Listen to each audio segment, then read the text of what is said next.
నూతన డీజీపీగా నియమితులైనటువంటి హరీష్ కుమార్ గుప్తా గారికి హృదయపూర్ణ అభినందనలు. అదే సందర్భంలో రాష్ట్రంలో గత ప్రభుత్వంలో వైసీపీ ప్రభుత్వంలో ఉన్నటువంటి రకరకాలైనటువంటి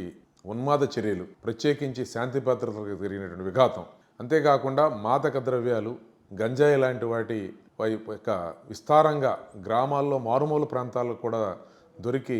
యువత నిర్వీర్యం అవుతున్నటువంటి దశలో గత 6-7 నెలల నుంచి మరి వచ్చినటువంటి నూతన ప్రభుత్వం తీసుకుంటున్నటువంటి చర్యలు ఇప్పుడిప్పుడే సత్ఫలితాలను ఇస్తూ ఉన్నటువంటి సందర్భంలో ఇంకా ఇప్పటికి కూడా చాలా గ్రామాల్లో వీటికి సంబంధించినటువంటి ఆనవాళ్ళు ఉన్నటువంటి నేపథ్యం, కొన్నిసార్ల ఇప్పటికే చాలా కేసుల్లో పట్టుబడుతున్నటువంటి సందర్భం, యువత వీటి బానిసలు అవుతున్నటువంటిది, విద్యార్థులు వీటికి ఆకర్షిస్తున్నటువంటి దశలో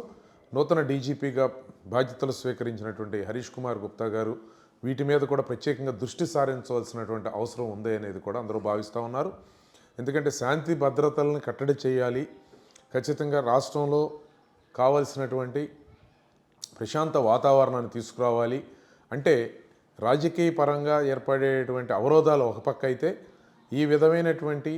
ఈ గంజాయి ఇటువంటి మాదక ద్రవ్యాల వల్ల ఏర్పడేటువంటి ఒక రకమైనటువంటి వాటి వల్ల మత్తుతో